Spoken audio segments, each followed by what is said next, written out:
Olá, Gil aqui. Chegamos ao sétimo dia da criação. Para a gente entender a resposta total, eu vou ler as três questões em latim, vou ler em português e latim e português de novo do sétimo dia, sobre o que pertence ao sétimo dia. Em seguida, deve-se considerar o que pertence ao sétimo dia. Sobre isso, são três as perguntas. 1. Sobre o acabamento das obras. 2. Sobre o descanso de Deus. Essa é mais delicada porque tem os sabáticos, né, até hoje, e os católicos vão se diferenciar dos cristãos nesse momento, mas não é a questão de hoje. E 3, sobre a bênção e a santificação desse dia. Primo, de completione operum. Segundo, de requiem dei. O requiem de Deus, né? Não. Primo, de completione operum, acabamento das obras. Segundo, de requiem dei, o descanso de Deus. Tertio, de benedictione et sanctificatione huius diei, a bênção e a santificação desse dia. Vou ler, antes de falar da Santa Edegarda, né, no final, um pedaço do Sacred Disease, as doenças sagradas. Artigo 1. Devia-se registrar o acabamento das obras divinas no sétimo dia? Quanto ao primeiro, assim se procede. Parece que o acabamento das obras divinas não devia ser registrado no sétimo dia. 1. Com efeito, tudo o que se faz nesse mundo pertence às obras divinas. Ora, a consumação dos séculos será no fim do mundo. Consumatio seculi erit in fine mundi. Quando a gente entende, quando com certeza a gente entende todos os motivos da criação. E nunca se é tarde demais para entrar na eternidade, né? Santo Agostinho só foi convertido no final da vida. Ora, a consumação dos séculos será no fim do mundo, segundo o Evangelho de Mateus. O tempo de encarnação de Cristo é também o tempo de um acabamento, e por isso na carta aos Gálatas se chama tempo de plenitude. Ademais, Cristo, ao morrer, disse: Está consumado, como consta no Evangelho de João. Logo, o acabamento das obras divinas não cabe ao sétimo dia. Até eu fiquei enrolada nisso. Até eu tive que me perguntar se primeiro veio a obra da criação ou primeiro veio Jesus Cristo, que também é uma diferenciação comum entre os protestantes. Alguns consideram Jesus um Deus, alguns não. E se a pessoa acredita que Jesus não existiu de verdade, isso é uma heresia. 2. Além disso, quem acaba sua obra faz algo. Acabei minha obra. Isso é fazer algo. Quicumque complet opus sum aliquid facit. Quem acaba sua obra faz cumque complet opus sum aliquid facit. O verbo fazer de algum dia aí da criação é necessário de ser entendido, porque fazer é manifestar, é materializar e se colocar na posição de observador, uma vez que o que foi criado é uma criatura.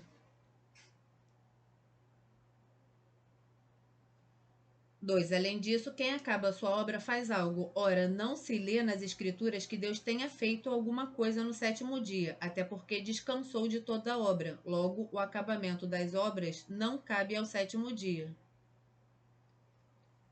Vou ler o Gênesis 2, do 1 ao 3, que é o início do sétimo dia.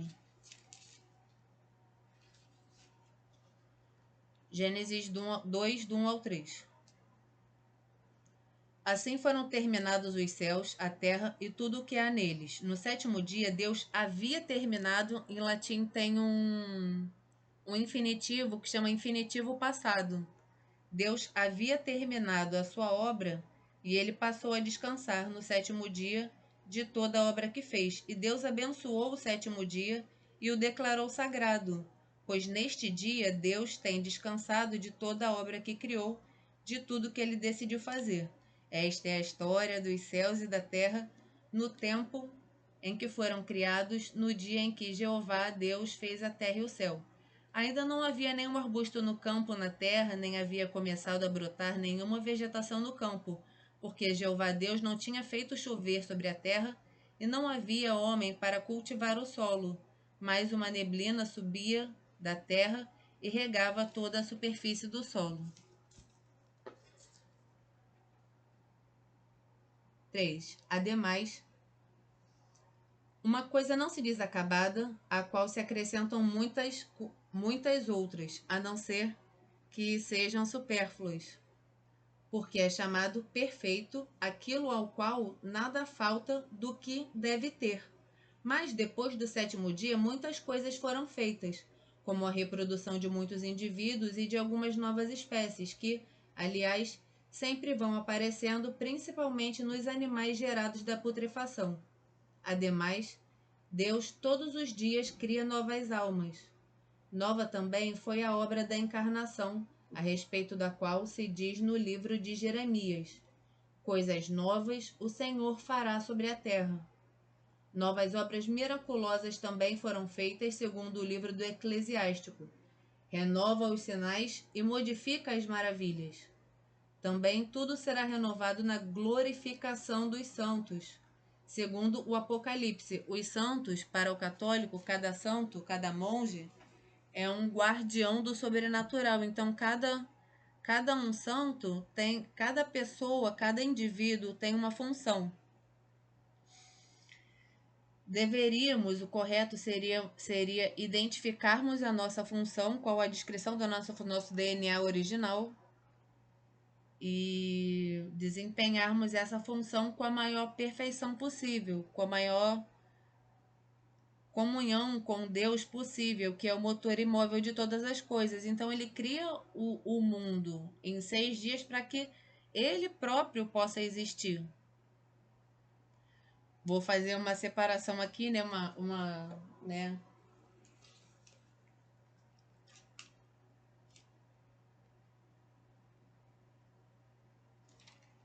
Tem uma série que é Deuses Americanos, é do Neil Gaiman. Eu admiro muitíssimo esse homem porque ele cria universos oníricos, mas ele tem uma vasta cultura sobre deuses. E eu não li o livro, né? Eu só vi a série. Eu gosto muito do quadrinho do Sandman, que é o sonho. No universo onírico dele, de uma forma geral, e ele escreveu quadrinhos, escreveu romances, escreveu contos, escreveu assim, né, de diversas formas. Tem os perpétuos. Os perpétuos são ideias que existem por si próprias enquanto seres humanos existem. Enquanto existir ser humano, vai existir perpétuo. A morte, o sonho, o destino, o delírio, o deleite, desespero, destruição, são 7. E os deuses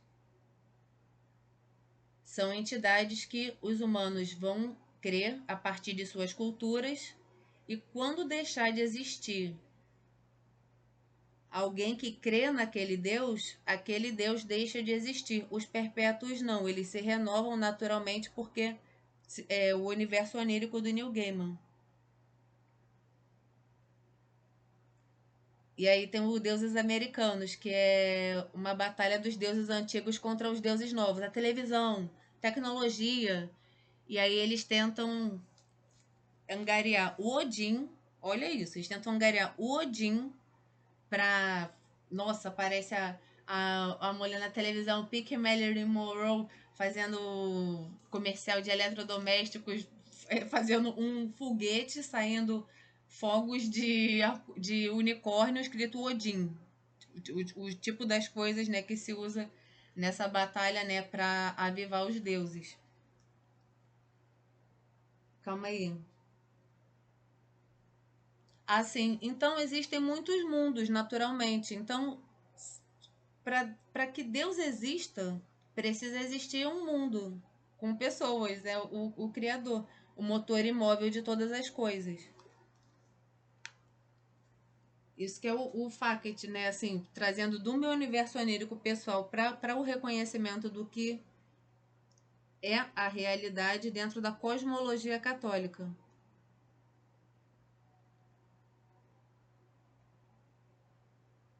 Renova os sinais e modifica as maravilhas do Eclesiásticos. Também tudo será renovado na glorificação dos santos.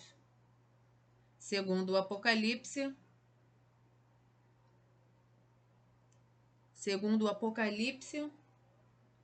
e disse o que se sentava no trono: eu faço tudo de novo.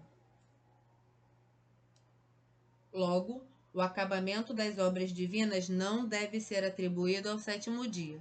Em sentido contrário, lê-se no livro do Gênesis 2:2, acabei de ler. Complevit Deus die sétimo opus suum quod fecerat. No sétimo dia, o Senhor completou a obra que fizera. Respondo, São Tomás. A perfeição de uma coisa é dupla, primeira e segunda. A perfeição primeira dá-se quando a coisa é perfeita em sua substância. A primeira perfeição é a coisa ser perfeita na substância. Substância aqui, eu vou entender o ente como um todo. A essência, eu acredito que fique resguardada até fora de observação, né? É o que existe na mente de Deus. Platão vai dizer mundo das ideias, mas é quando não há interferência, né, do observador em relação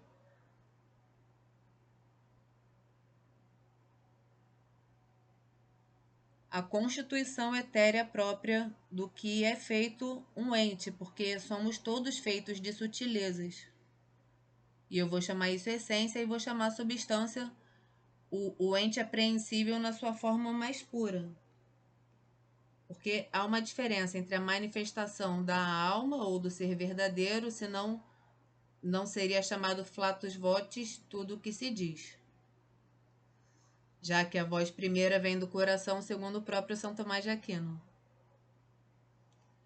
Respondo, a perfeição de uma coisa é dupla. Devia-se registrar o acabamento das obras divinas no sétimo dia? A perfeição de uma coisa é dupla, primeira e segunda. A perfeição primeira dá-se quando a coisa é perfeita em sua substância. Esta perfeição é a forma do todo e resulta da integridade das partes. A perfeição segunda é o fim. Ora, o fim ou é uma operação, como o fim de quem toca a cítara. O fim de quem toca a cítara é tocá-la.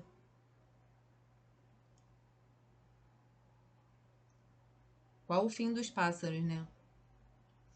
Ou é algo a que se chega pela operação, como o fim do construtor é a casa, que ele faz edificando-a.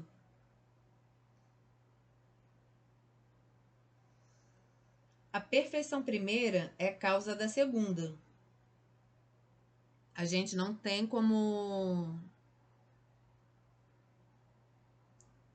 A essência se perde, vou dizer dessa forma.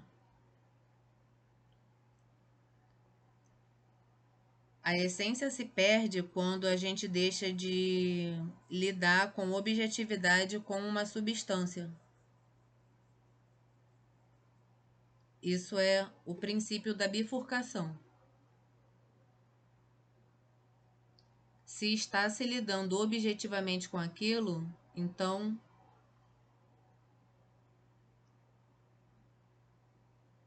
há comunhão com Deus.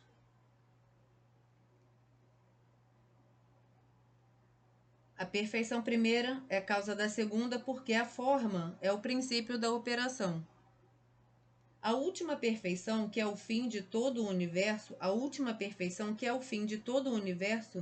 é a perfeita bem-aventurança dos santos, que acontecerá na última consumação dos séculos.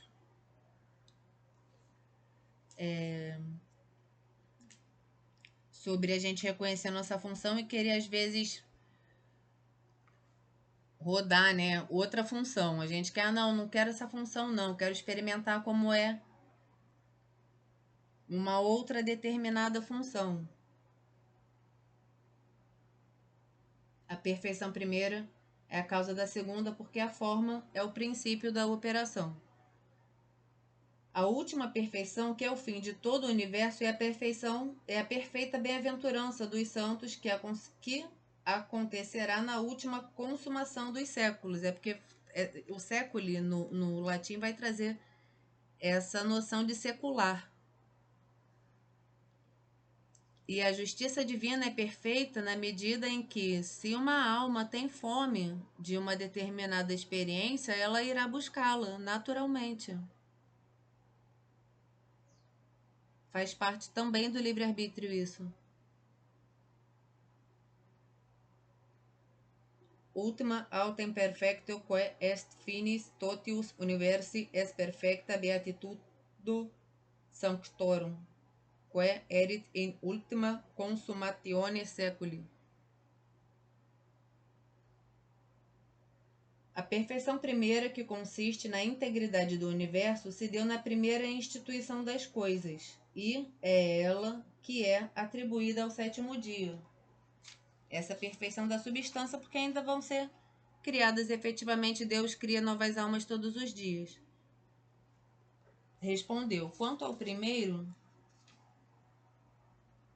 olha, eu vou ver se tem algum aqui realmente interessante. É muita informação e eu sei que fica cansativo. Vou ler aqui.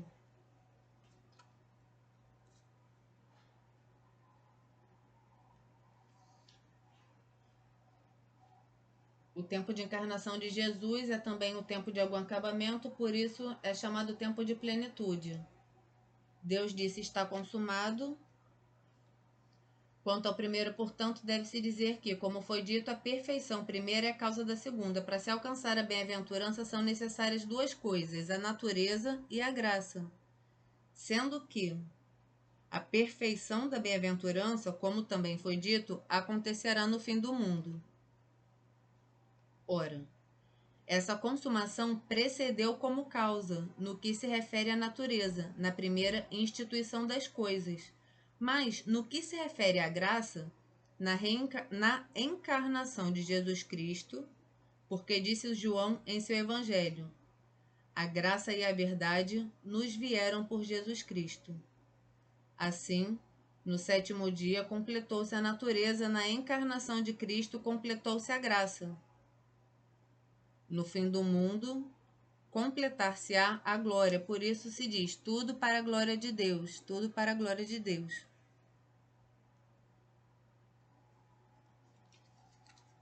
Quanto ao segundo, o segundo é: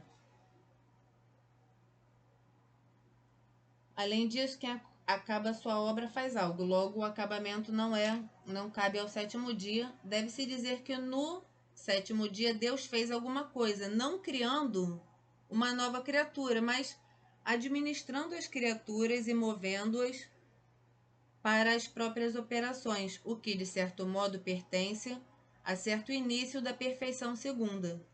Por isso, a consumação das obras, segundo nossa versão da Bíblia, é atribuída ao sétimo dia, mas, de acordo com outra versão, é atribuída ao sexto dia. Uma e outra versão poderão ser aceitas porque a consumação referente à integridade das partes do universo cabe ao sexto dia. Mas a consumação referente às operações das partes cabe ao sétimo. Pode-se também dizer que no movimento contínuo, enquanto uma coisa pode continuar o movimento, este não se diz perfeito antes do repouso, pois o repouso demonstra o movimento acabado. Deus podia fazer muitas criaturas além daquelas feitas nos 6 dias. Daí, tendo cessado de criar novas criaturas no sétimo dia, se diz que acabou sua obra.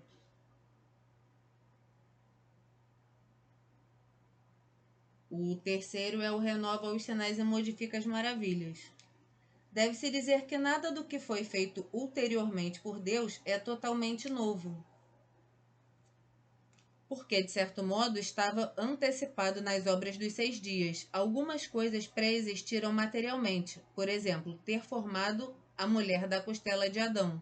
Outras pré-existiram nas obras dos 6 dias, não só materialmente, mas também como causa. Por exemplo, os indivíduos que agora são gerados foram precedidos por indivíduos de sua espécie. Também as espécies novas, quando aparecem, já pré-existiram em alguns poderes ativos. Por exemplo, os animais gerados da putrefação, que são produzidos pelos poderes das estrelas e dos elementos recebidos no princípio, embora novas espécies daqueles animais sejam produzidas. Alguns animais de novas espécies originam-se, às vezes, da união de animais de espécies diferentes. Por exemplo, a mula é gerada da união do asno com a égua. Tudo isso pré-existiu em alguma causalidade. O que veio primeiro, o ovo ou a galinha, se tinha dinossauro voador, essas coisas. Algumas coisas têm precedência de semelhança, por exemplo, as almas que agora são criadas. Igualmente, a obra da encarnação, pois, como disse o apóstolo na carta dos Filipenses, o Filho de Deus foi feito à semelhança dos homens. A glória espiritual